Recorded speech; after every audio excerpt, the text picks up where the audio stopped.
The year was 2014, and I was smug. I had just replayed Pokémon Y with an epic team. 2 of my Pokémon were shiny. I learned the Masuda method for these bad boys. I was on top of the world, and honestly, a tad bit overconfident. You see, I was going to do something that I had never done before, battling another human player online. I knew nothing of the competitive meta, nor did I ever train at a battle facility. I had no experience to speak of in this regard, but what I did have was a plan! During this particular playthrough, I equipped my Froakie with a power anklet. I knew pathetically little about EV training, but if I was reading the Bulbapedia article correctly, all I needed to do was have my little amphibian hold said item during training, and he'd be quite speedy by the end of it all. For whatever reason, young me assumed that my Pokemon needed to have that item held for the entirety of the game, all the way up to level 100. Now, laugh as we may in hindsight, but at the time, the end result was in fact a max speed Greninja, so it was mission accomplished as far as I was concerned. I didn't bother properly EV training the rest of my squad, as this frog was the crux of an infallible strategy. At the start of any given triple battle, Greninja will open with Map Block, said move protecting my entire team from attacks. At the same time, Greninja's compatriots set up whilst taking no damage. Come turn 2, and the opposing team can only beg for mercy. At least, that was the idea. My first battle was against some bozo that was halfway through their gym challenge, so I mean, yeah. But battle number 2 is where things took a turn. I strutted up boldly. The prior opponent got slapped aside with ease. Who else could possibly stop me? I would be the next Ray Rizzo in no time. Well, it turns out that my new foe was no pushover, and imposingly sent out 3 mythical Pokémon. I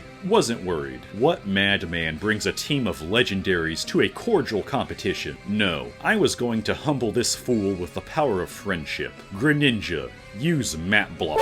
No, no, no, no, no, no, no! Wait!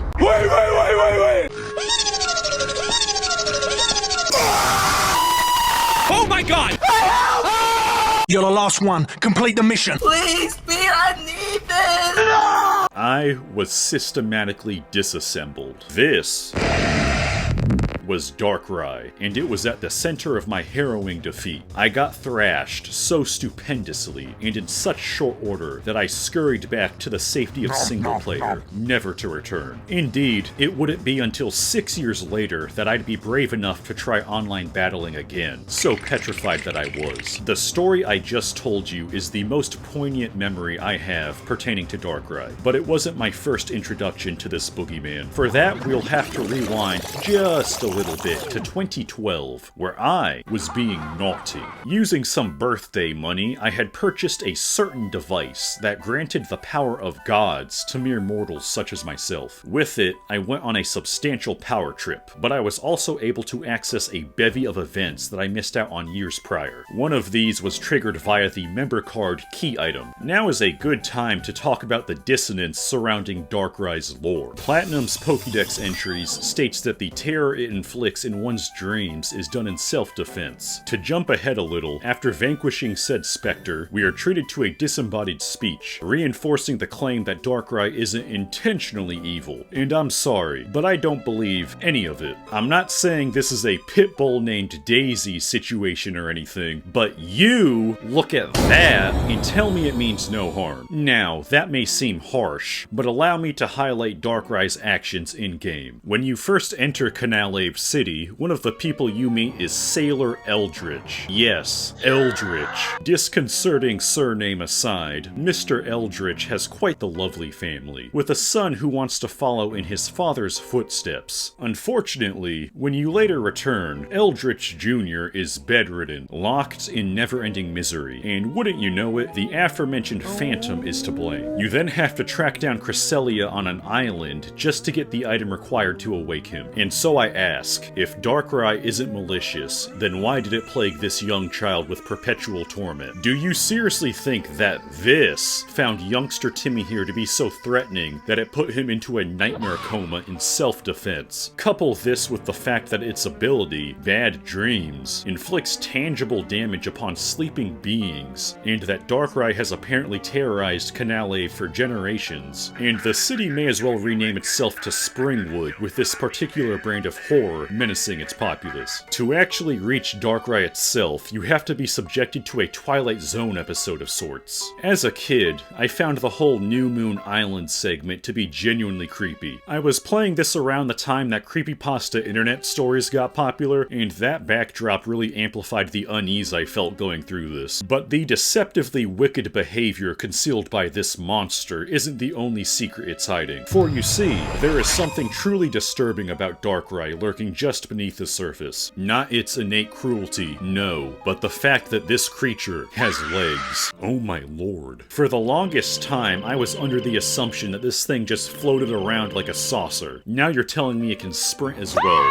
Arceus went too far with this one. Also, I know this is rather niche, in this day and age especially, but Darkrai was an absolute menace in Pokemon Mystery Dungeon Explorers of Sky. His machinations kick-started the entire plot of the game, and he was therefore responsible for the climax of the main story, which made me cry several times. The spin-offs in general just completely disregard the whole cornered beast angle that mainline Gen 4 was going with, because Darkrai is also the final boss of Pokepark 2 and Pokemon Rangers, Shadows of Almia, and I would be amiss if I didn't mention Darkrai in the anime. The Sinnoh League was quality television for me, even if I had to catch it on rewatch. Ash vs. Paul is my personal favorite battle of the series, and it is immediately followed up by my least favorite in Ash vs. Tobias. I have mentioned the absurdity of it before, but this person was absolutely created just to ensure Ash didn't get a well-deserved W. I have seldom seen such a jarring character reveal. There was barely any build-up to this guy. He shows up, flexes his legendaries, and wins. How did he come to acquire a Darkrai and Latios? What does the rest of his team look like? Given that Cynthia is still champion later on, it's evident that Tobias lost their eventual battle, but how? This incident left me with so many questions for years, and I am infuriated that there has never been any follow-up whatsoever. Sorry, I'm getting sidetracked. Anyway, in a generation that also added Giratina, Darkrai somehow stands out as a scary abomination in its own right. Not just conceptually, but competitively as well. That anecdote at the beginning was no exaggeration. This ghoul was so utterly ruinous that its signature Dark Void received an accuracy nerf. Sure, you could blame the antics of Smeargle, but after being on the receiving end of such an onslaught, I couldn't have been happier upon hearing the news. And that brings us to 2025 with the Mega Dimension DLC for Legends Z-A, and oh boy, for the 4th time now, Darkrai is the big bad in a Pokemon game. Okay, I just want to say this. As someone who messed around with the Void glitch a few years back, the Nightmare segment is definitely a reference to it. That is a deep cut. Evidently, Darkrai got bored of haunting the Eldritch family and made its way to Lumiose specifically, getting swamped by Mega Energy in the process. The result? Hyperspace Lumiose. Some bizarro reality. That's right, Darkrai can create and maintain a tangible dimension with living Pokemon inside it. Power scalers are going to go nuts with that one. At any rate, we are called in to address this mayhem, and following the dumbest operation since the last one, we witness an Avengers-style crossover and enter New Moon Hyperspace Nightmare, which is frankly surreal. Seeing a 3D rendition of the original island is awesome, though I should say the Lovecraftian moon that makes audible noise when you stare at it is utterly petrifying.